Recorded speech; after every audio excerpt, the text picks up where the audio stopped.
사랑 놀라와 더욱 퍼져가네. 나의 깊은 곳에 기쁨 넘치네. 나 주를 뵐 때마다 선하심이 비치니 내 안에 주의 노래 커져만 가네. 할렐루야 할렐루야 할렐루야 주의 사랑 날 할렐루야 할렐루야 할렐루야 노래하게 해. 할렐루야 할렐루야 할렐루야 주의 사랑 날 할렐루야 할렐루야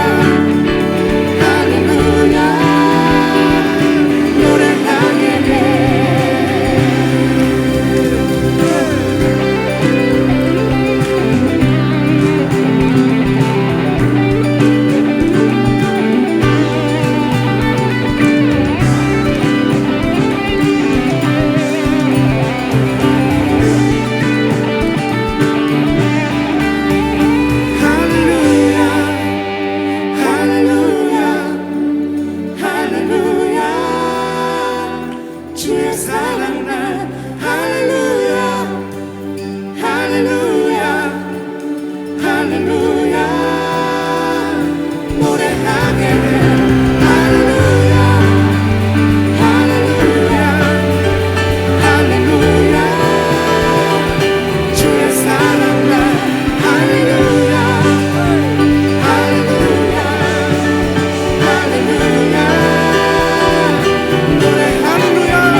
주님의 크신 사랑 찬양해.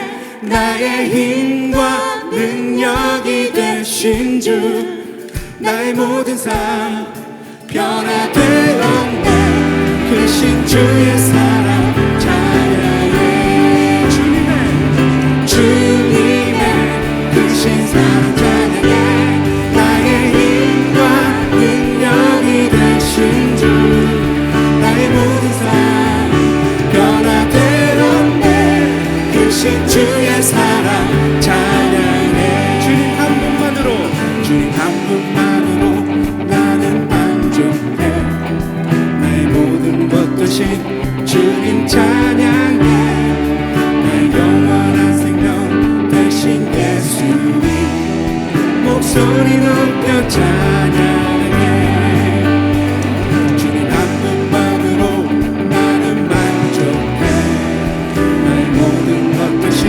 주님 찬양해. 나의 영원한 생명 되신 예수님 목소리 높여 찬양해. 주님의 크신 사랑 찬양해. 나의 힘과 능력이 되신 주 나의 모든 삶 변화되었네. 크신 주의 사랑 찬양해.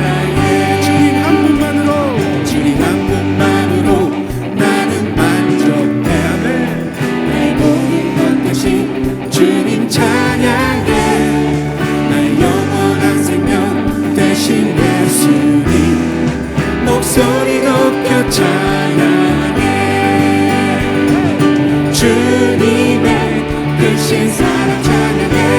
나의 힘과 능력이 되신 주 나의 모든 삶 변화되었네.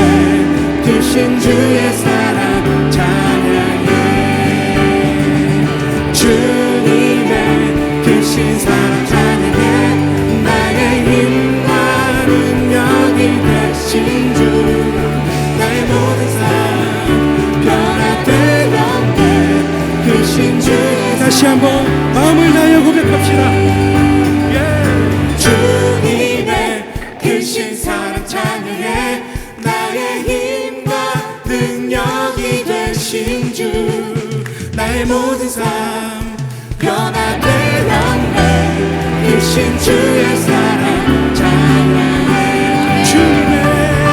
주님의 크신 사랑 찬양해. 나의 힘과 능력이 되신 주 나의 모든 삶 변화되었네. 크신 주의 사랑 찬양해. 크신 주의 사랑 찬양해. 할렐루야. 크고 놀라우신 주님의 사랑 찬양합니다. 할렐루야. 우리의 힘과 우리의 능력이 되신 주님, 위대하신 전능하신 주님 찬양합니다. 할렐루야.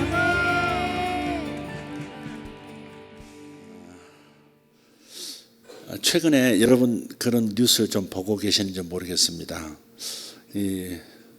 우리 레가시 미디어에서는 잘 보도를 안 하는 것 같은데 중국에 이상 현상이 있는 것은 틀림없는 것 같습니다.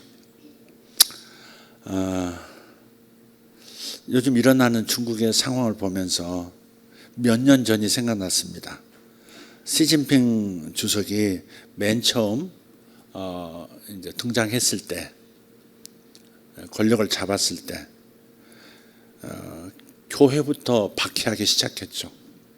그래서 여기서도 영상을 틀어드린 적이 있었던 것 같은데 교회를 문 닫게 하고 올라간 십자가를 긴 기중기를 통해서 십자가를 종탑을 뜯어내고 잘 안 뜯어지면 기름을 부어서 불태워버리고. 여러분 기억나십니까? 십자가를 막 기중기로 때려 부시기도 하고 떼어내기도 하고 뭐 심지어 불태우기도 하고 선교사들은 다 추방을 하고 안에서 활동하는 사역자들은 감옥에 다 집어넣고 거기서 어떻게 됐는지 생사도 모르는 사람들도 있으시고 정말로 이 시대에 적그리스도처럼 움직였었습니다. 저건 너무 무모한 짓을 한다. 본인은 이제 하나님을 믿지 않으니까 자신이 하나님을 대적하고 하나님을 박해하는 것으로 생각 못하고 그저 눈에 보이는 교회를 박해하고 종교 집단을 박해하는 것으로 생각을 했겠죠.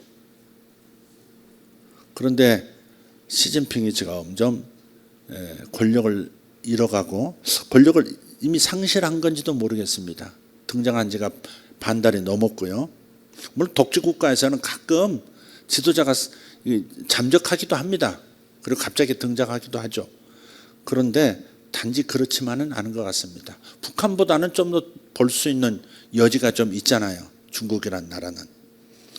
그래서 지금 원로들이 시진핑을 이미 권좌에서 내려오게 하고 권력을 다 잡았는지도 모르겠고 아마 어쩌면 지금 서로 타협을 보고 있는 중인지도 모르겠습니다. 이런 보도도 있습니다. 자기 가족의 안전은 보장해달라 하는 조건으로 자기가 권좌에서 내려가겠다. 뭐 그런 정도 타협을 봤다는 얘기까지 나오고 있습니다.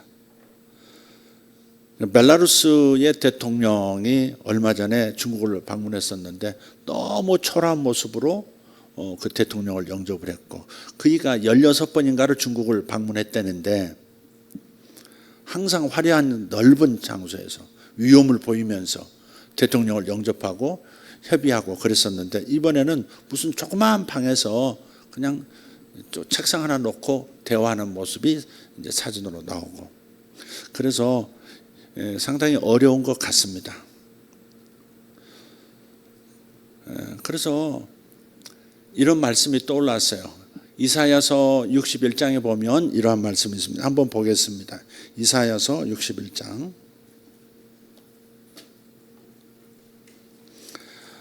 이사야서 61장은 예수님의 공생의 출정식과도 같은 장입니다. 예언장입니다.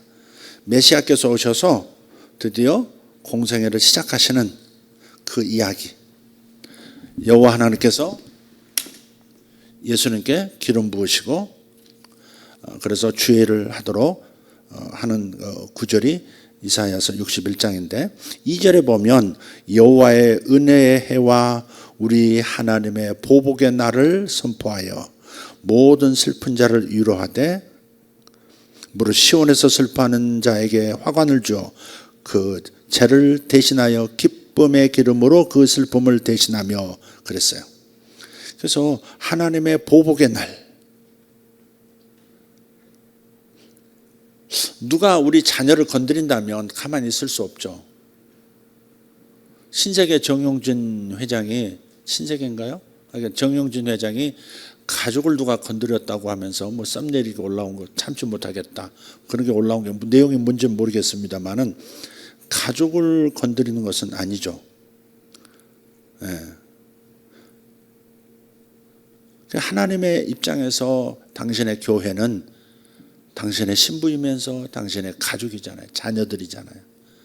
그래서 시진핑 주석이 그 자신이 모르는 그 하나님을 인해서 당신의 교회, 하나님의 교회를 그렇게 박해를 했다가 이제는 그의 때가 이제 빨리 끝나가는 것 같습니다. 중국이 굉장히 어렵습니다. 매년 1200만 명의 대학생들이 졸업을 하는데 직장을 못 얻는 겁니다. 거의 한 80% 정도 못 얻는다고 그래요. 얻어도 너무 빈약한 그런 직장을 얻고, 거기서도 그 80%라고 하는 것도 이 취업을 이렇게 시도했는데 안 된 사람들을 실업자로 이렇게 카운트를 하는 것이지, 그 외에 놀고 있는 청년들을 합하면 거의 90% 이상이 놀고 있을 만큼 중국이 망해가고 있습니다. 지도자가 잘못 서니까 이제 그렇게 된 거죠. 더더군다나 그가 하나님을 대적하는 입장에 섰으니 그의 말로가 좋지 않겠죠. 저는 하나님께서 그에게 보복하신다. 이 보복이라고 하는 것은 하나님이 그에게 친히 보복한다. 저는 그렇게 보는 사람이 아닙니다. 신약의 언어로 보기 때문에 그렇게 해석하지는 않습니다. 그러나 그는 사단이 자신과 자신의 가정과 자신의 나라에 들어와서 마음껏 파괴할 수 있도록, 도적질할 수 있도록, 멸망시키도록 열어준 사람인 것은 분명합니다. 그런 면에서 하나님의 일을 방해한 그가 보복을 겪는 것은 말씀의 성취라고 할 수 있겠죠. 아마 곧 아마 세상에 드러날 가능성이 매우 많습니다. 중국은 시진핑만이 아니라 중국의 리더들은 공산당이라는 이 당 조직, 당이 국가를 이끌어가는 이 구조는 깨뜨리기를 원치 않거든요. 그래서 과격하게 시진핑을 이렇게 하야를 시키고 그러진 않고, 아마 조용히 거래를 통해서 국민들은 거의 뭐 내려가나 보다 뭐 그렇게 자연스럽게 받아들이도록 만드는 그런 방식으로 진행을 하고 있는 것 같습니다. 그러면서도 시진핑 주석이 권력을 잃은 것 같은데 또 여전히 진행하는 건 있습니다. 요 한 이틀 사이에 중국의 항공모함 전단 두 대의 항공모함하고 거기에 따르는 군함들이 제2 도련선을 뚫고 이 태평양으로 진출을 하면서 훈련을 하는 광경을 보게 됩니다. 그러니까 공산당은 시진핑이 되었던 누가 되었던 공산당은 자기 공산당이라는 조직을 깨뜨리거나 국가 자체를 위태롭게 하는 것은 원치 않는 거예요. 그래서 그런 예언을 다시 한번 생각해 봅니다. 요즘은 국가나 세계 정세에 대한 과거에 있었던 예언을 이제는 조금 가슴이 좀 떨립니다. 가슴이 좀 떨려요. 왜냐하면 윤 대통령에 대해서 예언한 게 있잖아요. 그가 대통령이 되기 3년 전에 그가 대통령이 될 것과 그가 일본과 굉장히 가까워질 것과 그가 청와대로 들어가지 않고 용산 강가에 자리를 잡을 것까지 다 다 이루어졌는데 그 마지막에 뭔가를 이렇게 잘못된 것들을 이 모든 악의 근원과 같은 그런 어떤 것들을 다 청소하는 그 마지막 장면은 이루어지지 않은 채 그가 그냥 무대 뒤로 지금 사라져서 재판까지 받고 있는 상황이거든요. 그래서 왜 마지막에 이게 안 이루어졌는가 때문에 분명히 전번 것들, 그 이전 것들이 이루어졌으며 마지막도 이루어져야 이게 완전한 건데 왜 마지막 파트는 이루어지지 않은 채 무대 뒤로 사라지고 마는 것인가? 그래서 제가 이제 국가에 대한 예언을 선포하는 것에서 조금 두려움이 좀 생긴 것 같아요. 쫄은 것 같아요, 제가. 그래서 이 얘기를 다시 꺼내는 것도 좀 그런데 우리나라에 대한 동북아시아에 대한 예언이 오래전에 있었죠. 오래전에 있었습니다. 김정일의 죽음에 대해서 예언을 했었고 3개월 그 후 3개월 내에 그가 세상을 떠났습니다. 그 다음에 어떻게 될 건가에 대해 하나님께 여쭙을 때 보여주셨던 것이 뭐냐면 중국과 일본의 충돌이 공해상에서 있을 것이다 라고 하는 거였어요. 전쟁이 있을 것인데 왜 전쟁이 벌어지느냐? 중국 안에 내분이 일어날 것이다. 중국 안에 극심한 내분이 일어나는데 그 내분의 그 에너지를 좀 이렇게 상쇄시키기 위해서 전쟁할 수 있는 상황이 아님에도 전쟁으로 들어가 버리는 그래서 생겨나는 중일전쟁, 제2의 중일전쟁이 있을 것이다 라고 하는 말씀을 한 적이 있어요. 그리고 그 중일전쟁에서 중국은 패할 것이고 결국 중국은 그 전쟁 패배에 대한 책임 때문에 일당 독재가 완전히 끝이 나고 중국은 민주화 과정을 겪을 것이고 민주화의 물결 뒤로 복음화의 물결이 중국 전역을 덮게 될 것이다. 그러면 일본은 어떻게 될 것이냐? 일본은 전쟁에서 승리한 것으로 말미암아 저들 마음 안에 있는 동북아시아의 맹주라고 하는 것, 또 군국주의의 부활을 국제사회에 알리겠지만 그러나 전쟁에서 승리한 그 다음 일본은 저들이 그토록 두려워하는 대지진이 있을 것이다 하는 메시지였습니다. 그러면 중국이 북한을 관리하고 있었는데 중국이 그렇게 일당 독재가 무너지고 민주화 바람이 일어나면서 북한 내부에서도 쿠데타가 있을 것이다. 그래서 50대 젊은 군인이 김씨 왕조를 다 정리할 것이고 2, 3년 뒤에 다시 문을 열면서 이제 남한 주도로 우리끼리 진짜 통일합시다라고 손을 내밀게 될 것이다.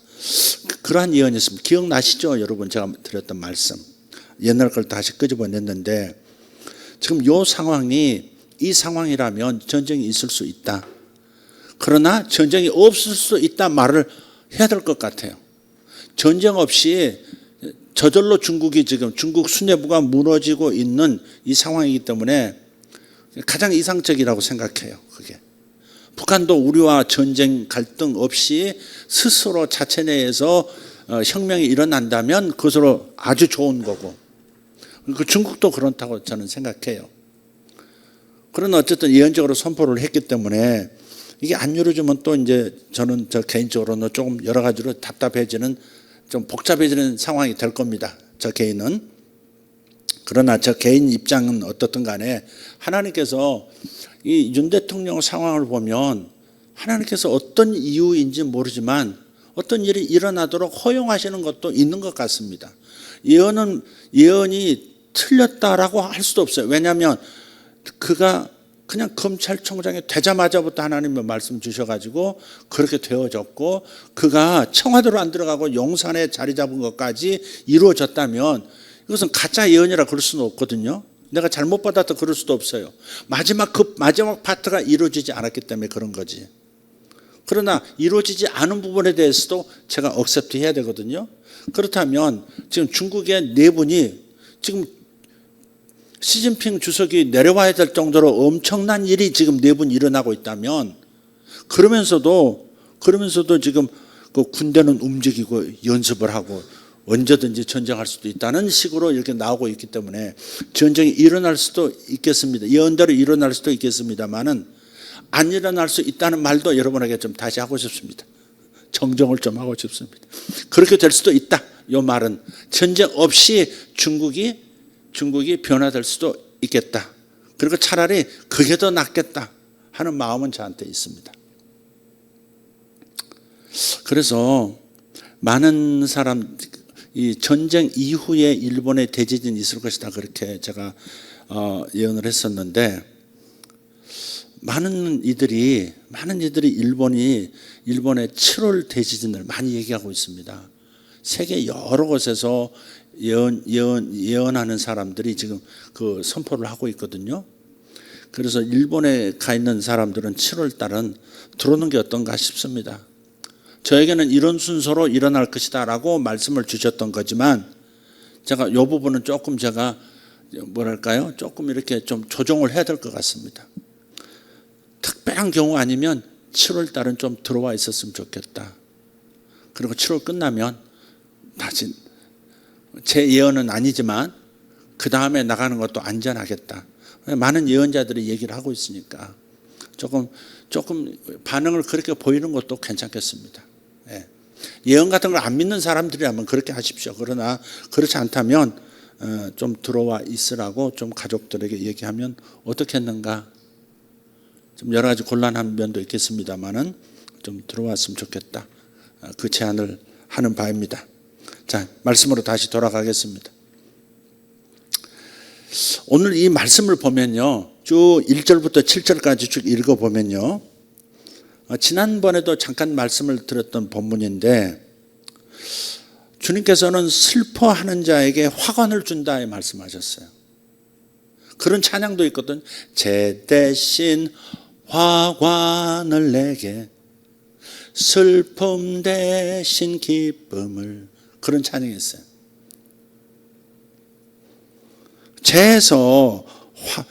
죄에서 화관을 만들어 씌워주시고 슬픔 대신에 기쁨을 주시고 찬송의 옷을 입혀주신다 했는데, 그래서 우리는 우리 인생에서 슬픈 일들이 있거든요. 슬픈 일들이 있습니다. 야곱도 보면 굉장히 슬펐을 것 같아요.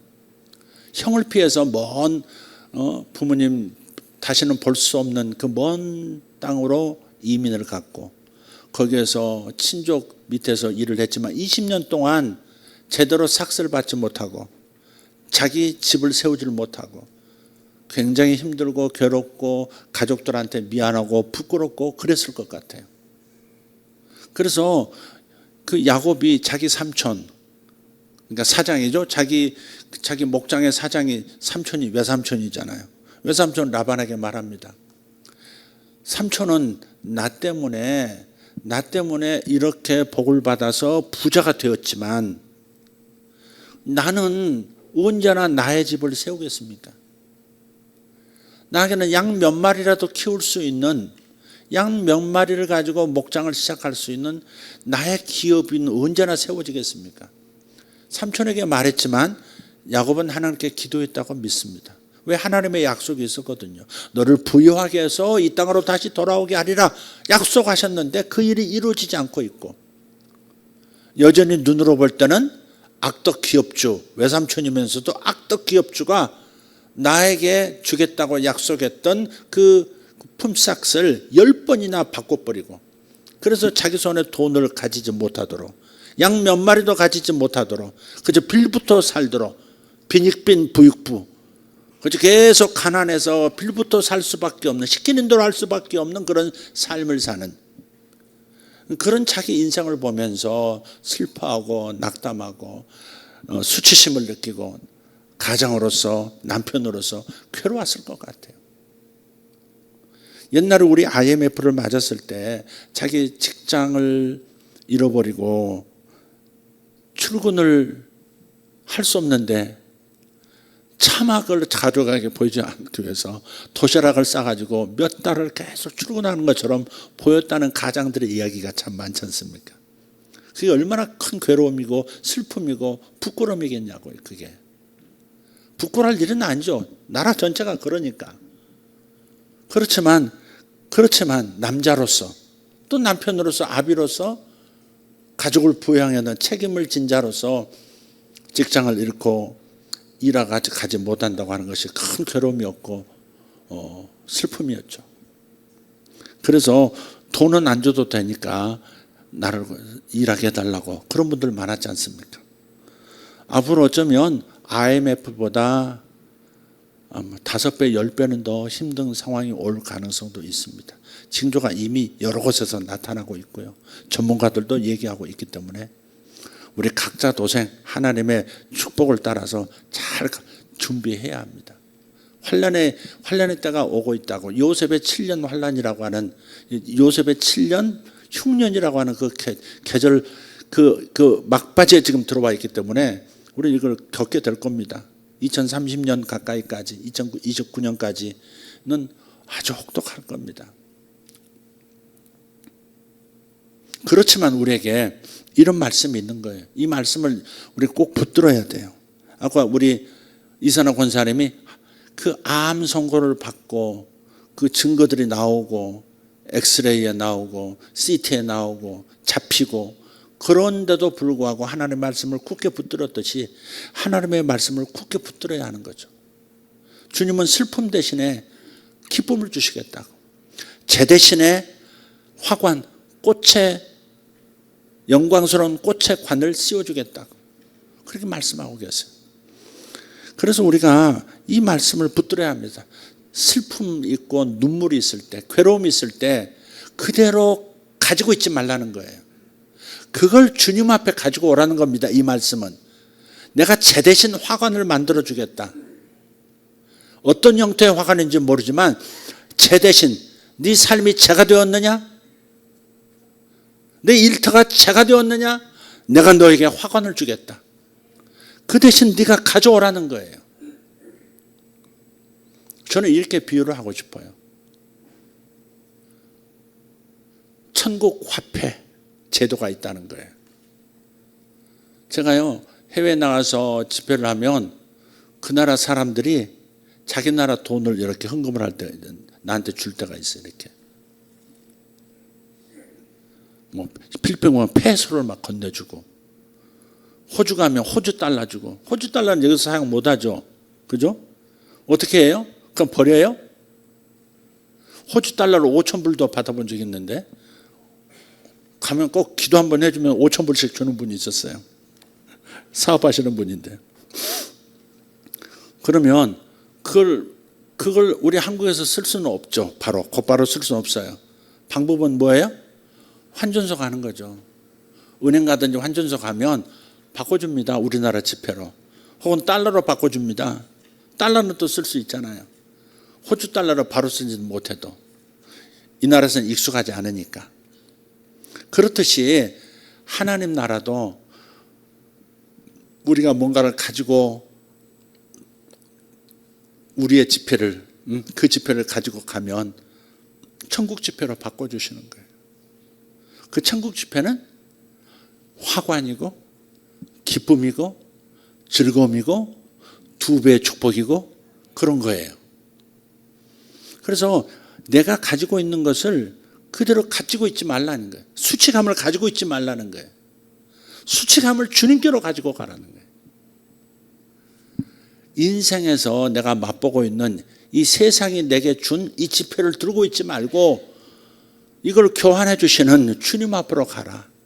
제 대신 화관을 주시는 천국 지폐를 바꿔주시는 그분에게 가라. 환율이 아주 좋아요. 또 환율이 아주 좋습니다. 6절 한번 보시죠. 오직 너희는 여호와의 제사장이라 일컬음을 받을 것이라. 사람들이 너희를 우리 하나님의 봉사자라 할 것이며 너희가 이방 나라들의 재물을 먹으며 그들의 영광을 얻어 자랑할 것이라. 7절 너희가 수치 대신에 보상을 배나 얻으며. 환율이 좋아요 나빠요? 배로 갚아준다잖아요. 내가 수치를 당했어요. 내가 망신당했어요. 내가 부끄러움을 당했어요. 그럴 때가 있잖아요. 모욕당할 때가 있고 망신스러울 때가 있고 부끄러울 때가 있어요. 이걸 가지고 주님께로 가면 두갑절로 내가 당했던 수치의 두갑절의 영광스러움을 내게 주시겠다는 거예요. 아까 야곱도 그렇지 않습니까? 나는 온전한 내 집을 세우리이까. 나는 온전한 내 집을 세우리까. 하나님께 기도했을 거예요. 그랬더니 하나님께서 꿈에 어떤 방식으로 재정이 늘어날지, 어떻게 양들이 늘어날 것인가, 너의 양떼를 내가 주겠다. 그래서 그대로 꿈에서 본 대로 실행을 했더니 어마어마한 순식간에 20년 동안 받았어야 할 것들보다 훨씬 큰 재물을 순식간에 수년 내에 갖게 됐고, 그걸 가지고 귀향하지 않습니까? 하나님은 배로 갚아주시는 분이세요. 갑절로 갚아주시는, 너희가 수치 대신에 보상을 배나 얻으며, 이 최고의 환율입니다. 이건 1달러 줬으면 1,400원은 줘야지. 그게 정상이죠. 그런데 얼마에 2,800원 주는 거야. 지금 이게 환율이 그런 거라니까. 지금 천국 환율이라는 게 이런 거예요. 그러니까 지상에 내가 겪은, 이 땅에서 겪은 여러 가지 고통스러운 것들을 가지고 있지 말고, 기억 속에 묻고 있지 말고, 그걸 다 기억해내서 주님께로 가서, 주님 내가 이런 일을 겪었습니다. 물론 주님께서 배나 보상을 주시겠다 하셨을 때 이스라엘 백성은 자기들이 잘못해서 겪은 일이에요. 사실 자기들이 우상 숭배했고, 자기들이 하나님을 찾지 않았고, 자기들이 잘못해서 그래서 망했고 포로로 잡혀갔고 그런 거거든요. 그럼에도 불구하고 나의 실수가 됐던, 타인이 나에게 가했던 억울한 일이 됐든 간에 주님은 내가 겪은 곤경을 배나 보상으로 갚아주시겠다고 말씀하시는 거예요. 하나님의 정의는 정의롭지 않은데요. 하나님, 내가 잘못한 것에 있어서 내가 책임을 져야 되지 않나요? 이렇게 나오는 것이 하나님의 정의가 아닙니다. 자꾸 우리는 내가 잘못했으니까 내가 겪을 일을 겪어야지 이렇게 생각하는 것으로 생각을 정리해버릴 때가 있어요. 그렇지 않다는 겁니다. 내가 잘못했으니까 내가 그 사람한테 망신당했지, 내가 잘못했으니까 내가 명예롭지 못하게 밀려났지, 뭐 이런 생각을 한다는 말이에요.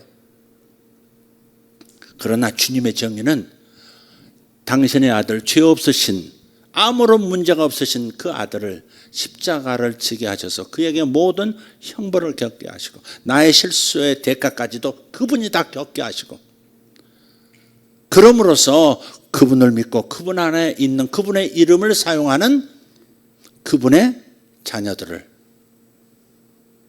주님께서 배나 보상해 주시는, 그것이 하나님의 정의입니다.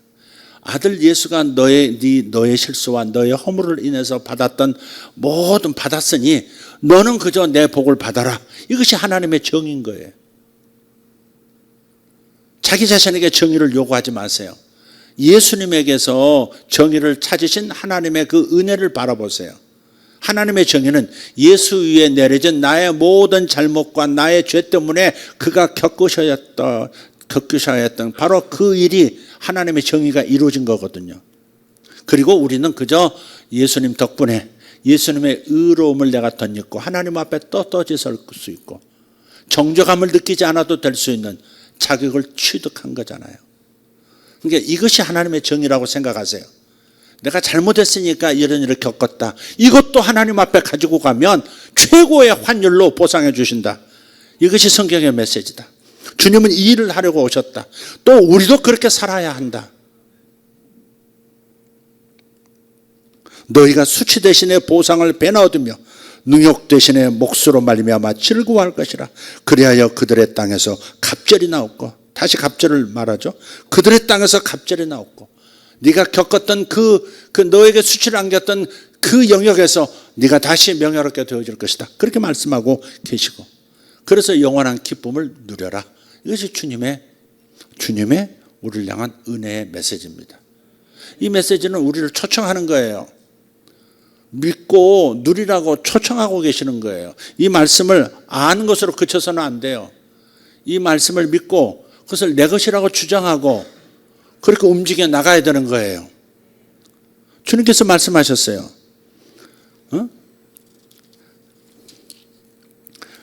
1절 보면 주 여호와의 영이 내게 내리셨으니 이는 여호와께서 내게 기름을 부으사 가난한 자에게 아름다운 소식을 전하게 하려 하심이라. 가난한 자에게 아름다운 소식이 뭐예요? 부여해지는 겁니다.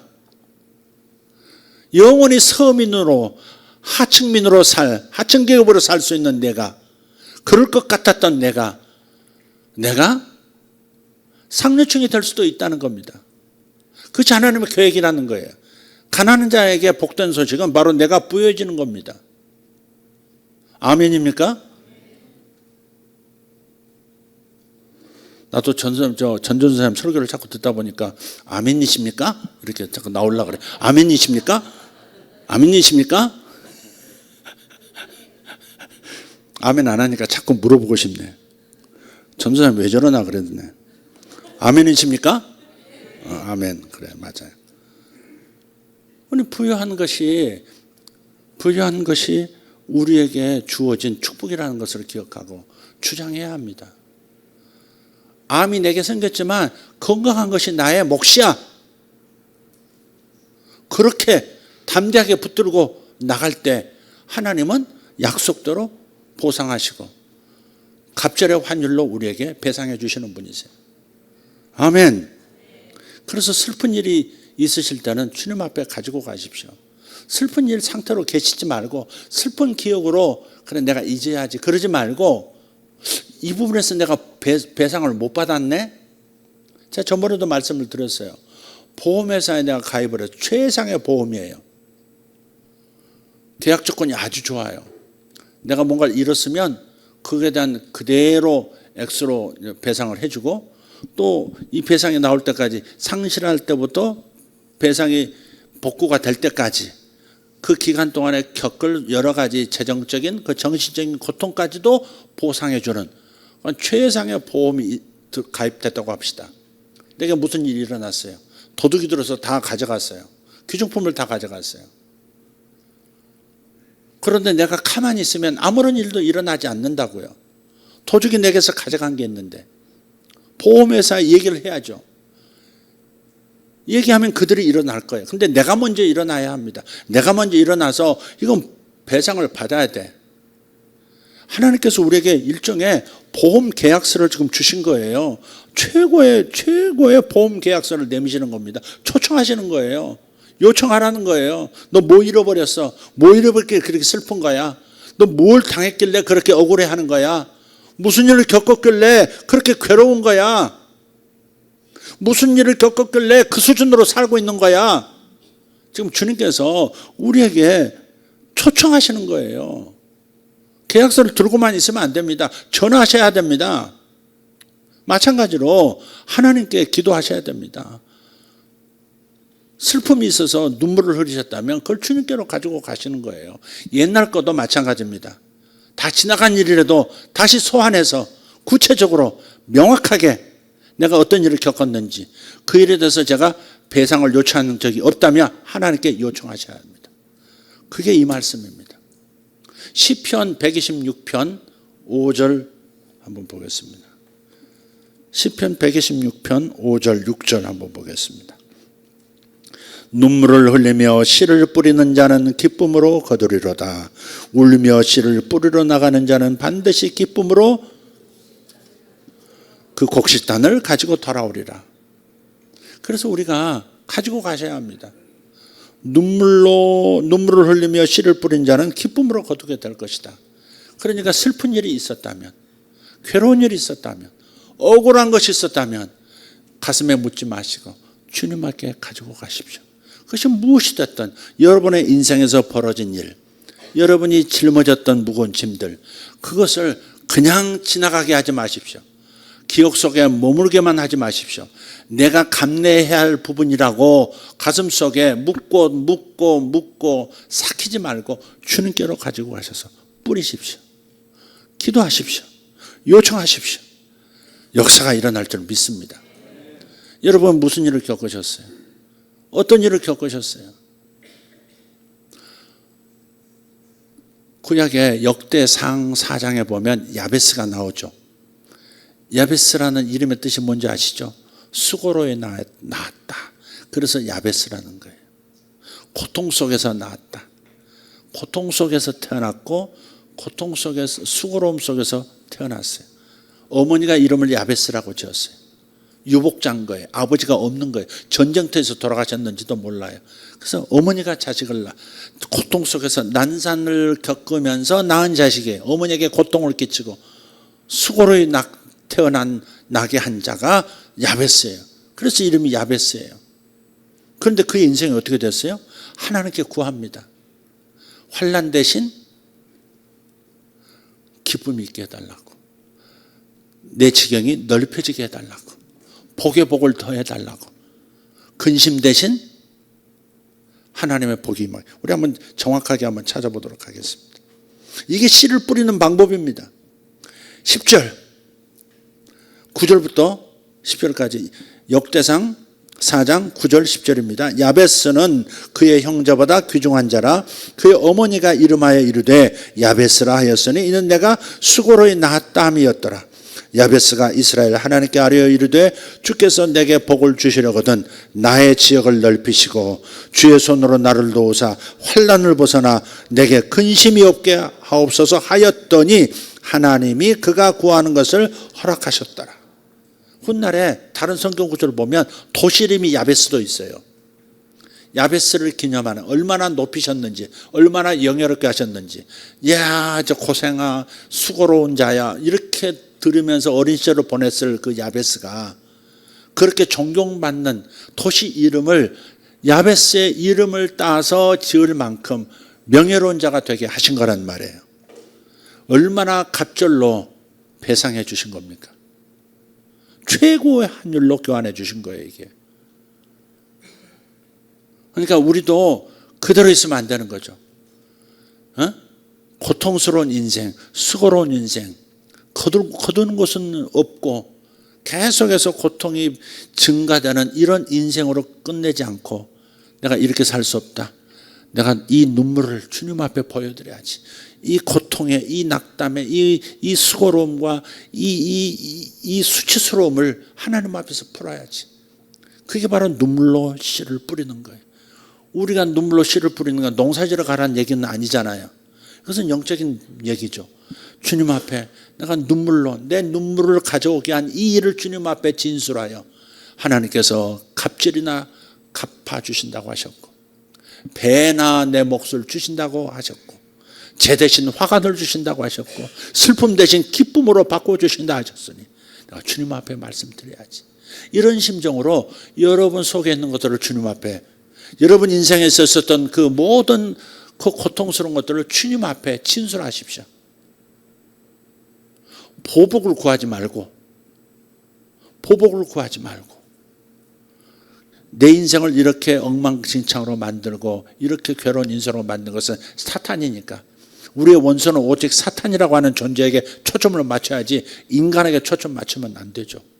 맞추지 말고 주님께서 모두를 위해서 죽어주셨으니까 우리는 사람을 표적으로 삼지 말고 저들을 악하게 만들었던 그 세력에 대해서 우리가 표적 삼아서 사단에게 보복해 달라고 기도하는 것, 사단의 일이 무너지게 해달라고 기도하는 거죠. 아마 중국의 지하교인들은 그렇게 기도했을 것 같아요. 시진핑을 공격하는 것은 아니었을 겁니다.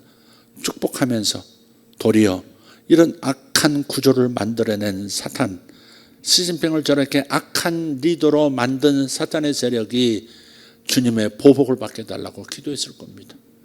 이제는 적어도 공산당이 곧바로 무너지진 않아도 시진핑이 뒤로 물러가면 많은 자유가 오고 교회에 다시 맑은 기도 소리가 흘러나오는, 감사의 기쁨의 찬양이 흘러나오는 중국 교회가 되리라고 믿습니다. 할렐루야. 이제 역전의 때가 온 것이죠.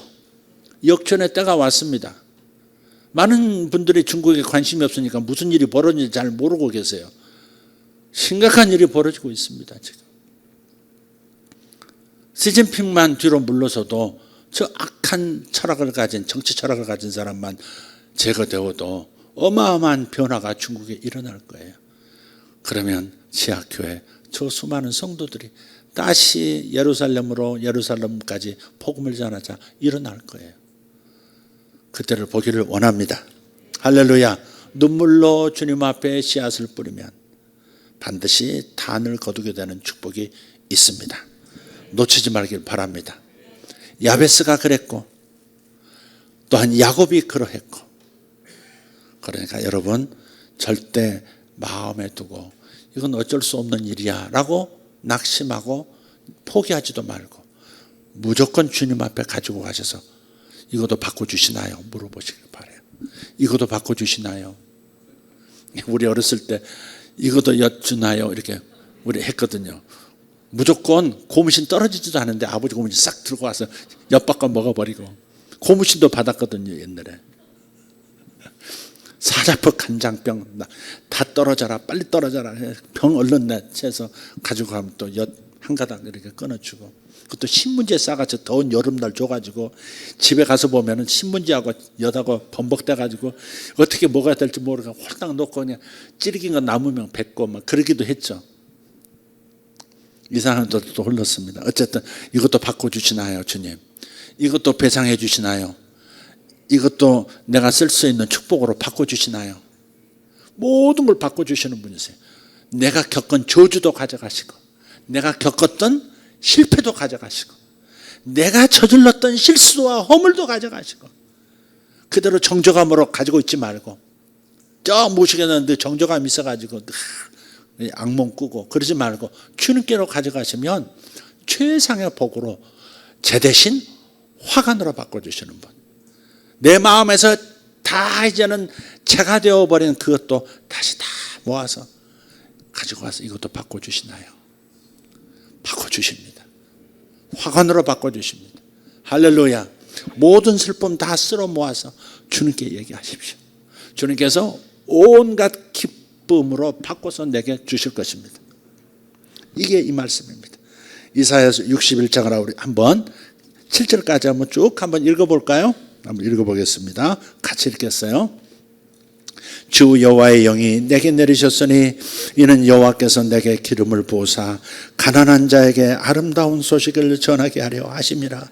나를 보내사 마음이 상한 자를 고치며 포로된 자에게 자유를, 갇힌 자에게 노임을 선포하며 여호와의 은혜의 해와 우리 하나님의 보복의 날을 선포하여 모든 슬픈 자를 유료하되 무릇 시온에서 슬퍼하는 자에게 화관을 주어 그 죄를 대신하며 기쁨의 기름으로 그 슬픔을 대신하며 찬송의 옷으로 그 근심을 대신하시고 그들이 의의 나무 곧 여호와께서 심으신 그 영광을 나타낼 자라 일컬음을 받게 하려 하심이라. 그들은 오래 황폐했던 것을 다시 쌓을 것이며 중국이 회복될 줄 믿습니다. 옛부터 무너진 것을 다시 일으킬 것이며 황폐한 성읍 곧 대대로 무너져 있던 것들을 중수할 것이며 교회들이 다시 일어날 줄 믿습니다. 5절 외인은 서서 너희 양떼를 칠 것이요 이방 사람은 너희 농부와 포도원 지기가 될 것이나. 저와 여러분이 그렇게 될 줄 믿습니다. 할렐루야. 여러분들이 주인이 되고 많은 사람들이 여러분의 일을 대신해 주는 일들이 일어날 겁니다. 할렐루야. 여러분은 많은 사람들을 관리하게 될 것이고 여러분이 주인이 되고 여러분이 부요한 자가 되어서 많은 사람을 고용하는 사람들, 그런 사람 되기를 축복합니다. 축복합니다. 6절 너희는 여호와의 제사장이라 일컬음을 받을 것이라. 사람들이 너희를 우리 하나님의 봉사자라 할 것이며 너희가 이방 나라들의 재물을 먹으며, 아멘, 너희가 이방 나라들의 재물을 먹으며 과거에는 생각지도 못했던 저런 사람들이 누리는 부를 주님께서 우리에게로 옮겨주실 것입니다. 우리에게 옮겨주실 것입니다. 재물을, 부의 이동을 주실 줄 믿습니다. 그들의 영광을 얻어 자랑할 것이니라. 너희가 수치 대신에 보상을 배나 얻으며 능욕 대신에 몫으로 말미암아 즐거워할 것이라. 그리하여 그들의 땅에서 갑절이나 얻고 영원한 기쁨이 있으리라. 할렐루야. 제가 조금 유명해지기 시작한 때가 언제냐면 김하중 장로님이 제 이름을 저하고 사이에 있었던 일을 자신의 책에 쓰시기 시작할 때부터였었어요. 김하중 장로님이 저한테 그러시더라고요. 하나님의 대사라는 책을 쓰신 분이죠. 중국 대사이셨고, 그 책을 쓰신 다음에 저한테 책을 주시면서 본인이 쓴 책을 주시면서 그러시더라고요. 목사님 잘 되실 거예요. 이제부터 목사님 유명해지실 거예요. 뭐 그러시더라고요. 아, 이분이 책을 쓰시더니 좀 강하시네. 처음에 약간 그런 생각이 좀 나한테 뻐기시네? 좀 이런 약간 그런 느낌? 네.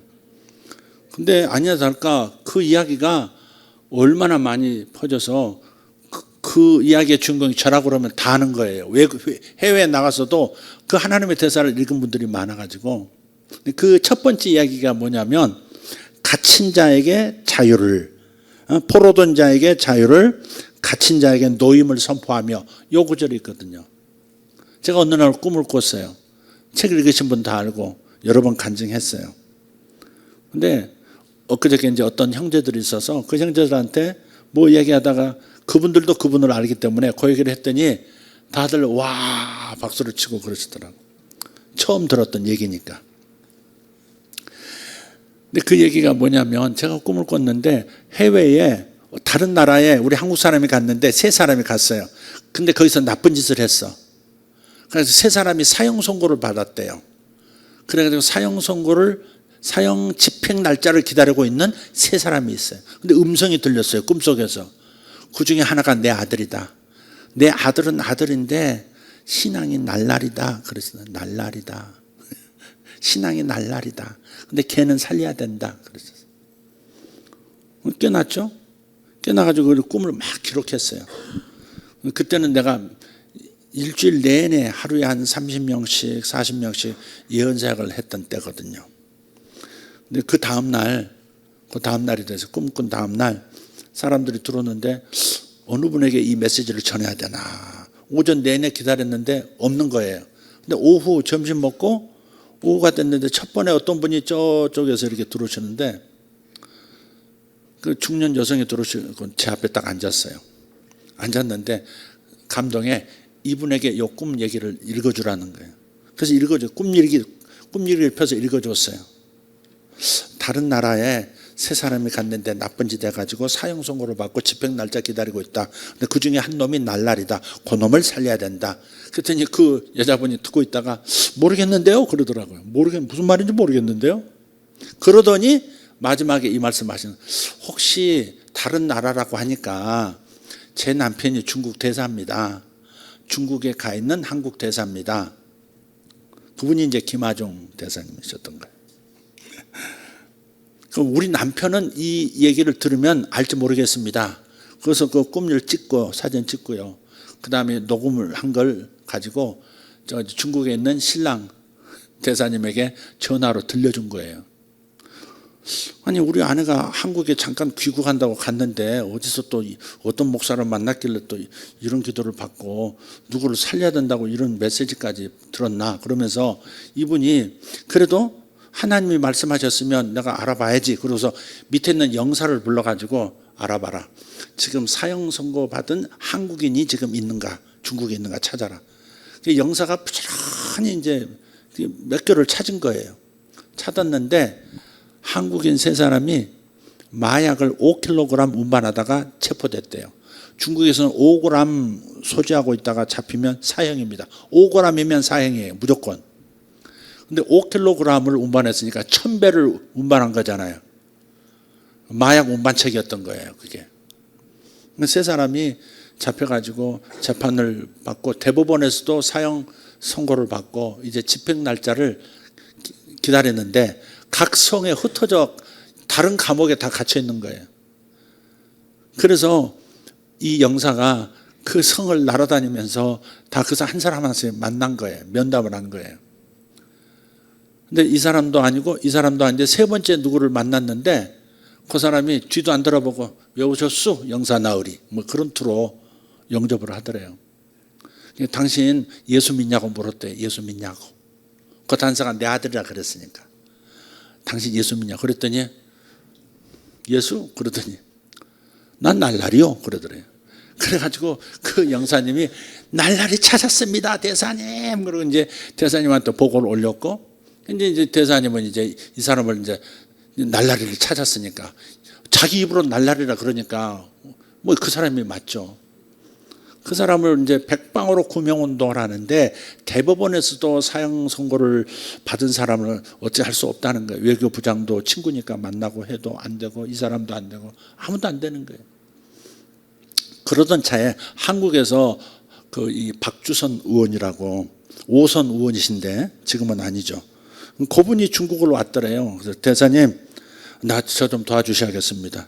그래서 의원님 뭘 도와드릴까요? 그랬더니 아니 우리 지역구에 매일같이 출근해서 우는 여자가 있다고. 교인인지 새벽 예배 갔다가 새벽에 기도하고 그 다음에 회사를 자기 사무실로 출근하는데 국회의원 거기 지역구 사무실로 출근을 한대요. 맨날 울면서 우리 남편 살려달라고. 우리는 근데 그 사람 이름이 뭡니까? 그랬더니 바로 그 날라리 이름하고 똑같은 거예요. 그래가지고 대사님이 그렇게 노력해도 안 됐는데 그래서 포기해야 되나 그러던 차에 국회의원이 와서 똑같은 사람을 살려달라고 구명운동을 하니까 이건 아니다. 분명히 하나님 길을 열어주실 것 같다 해가지고 그래서 이제 어찌하든지 후진타오 주석을 그때는 후진타오 주석이었어요. 후진타오 주석을 만나면 해결될 거다.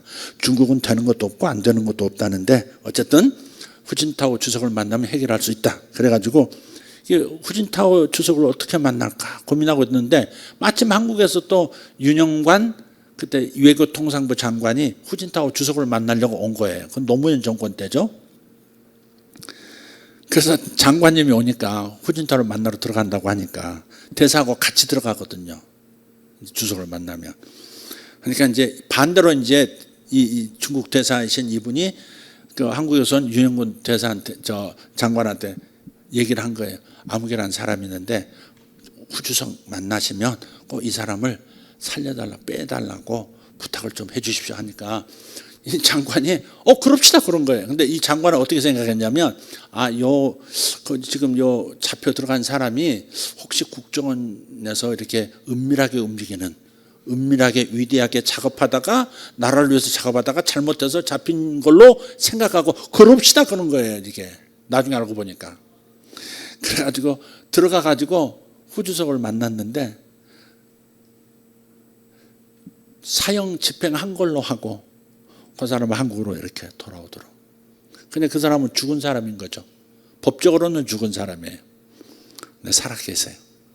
나중에 이제 누님 되시는 분께서 저한테 전화를 하셨더라고요. 동생 살려주셔서 고맙다고. 제가 한 게 아니죠.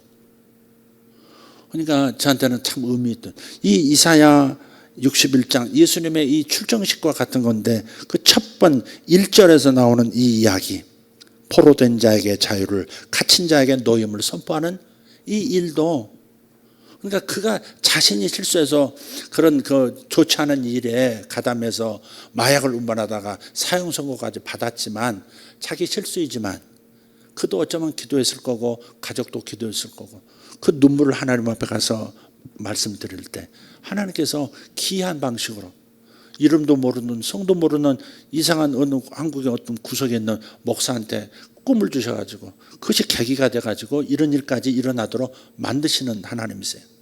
그러니까 우리가 어떤 일이 됐든 하나님 앞에 가셔서 교환하십시오.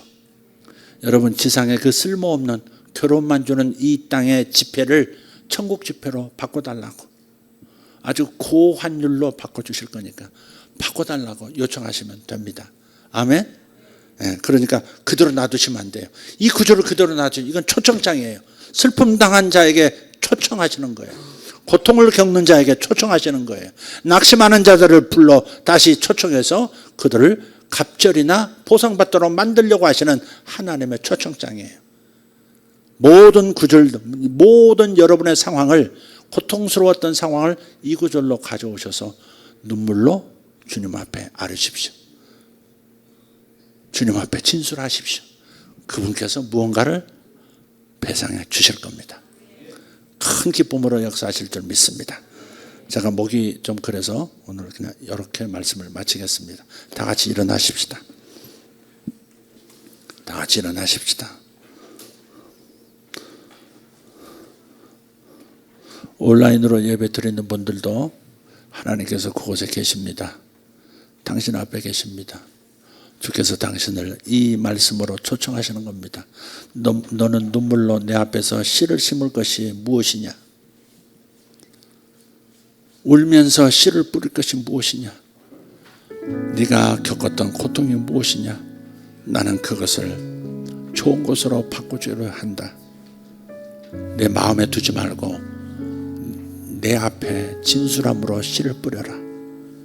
큰 보상으로 단을 거두게 될 것이다 라고 말씀하신다고 믿습니다. 주님 앞에 찾으십시오. 성령님 생각나게 해주십시오. 제가 주님 앞에 배상을 요구하지 않았던, 보상을 요구하지 않았던 것이 무엇입니까?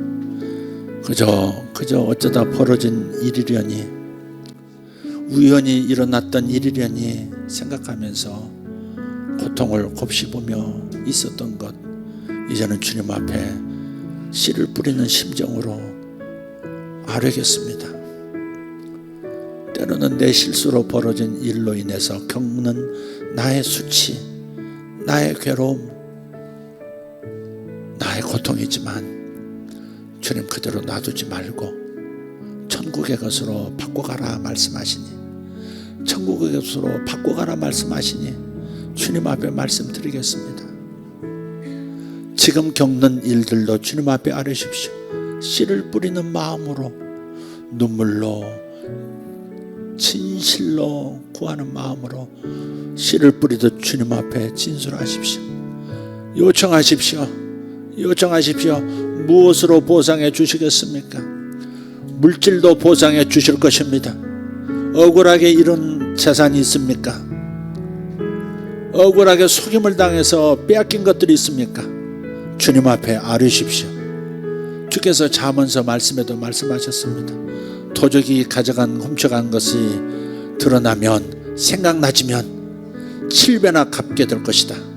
도둑놈이 내놓지 않아도 하나님께서 배상해 주실 것입니다. 주님께서 보상해 주실 것입니다.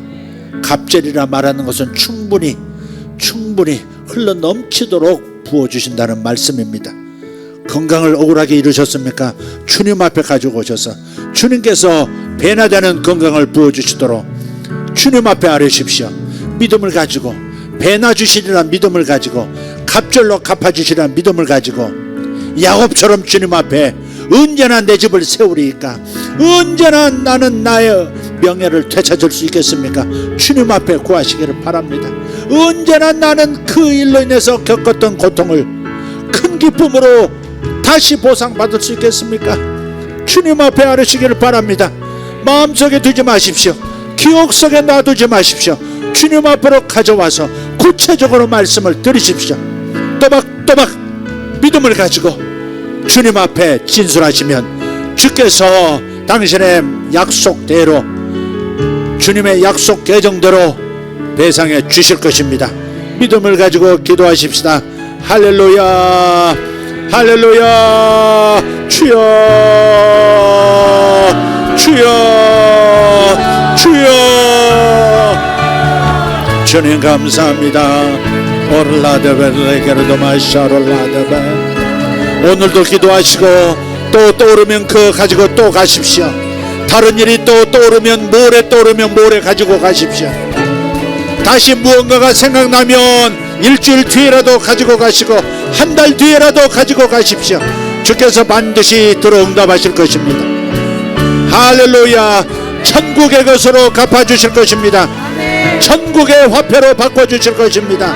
오라타라카리마 샤라바라티 아라바스 오라타타카르나마 샬로바르토마스 이샬로 다리안도로스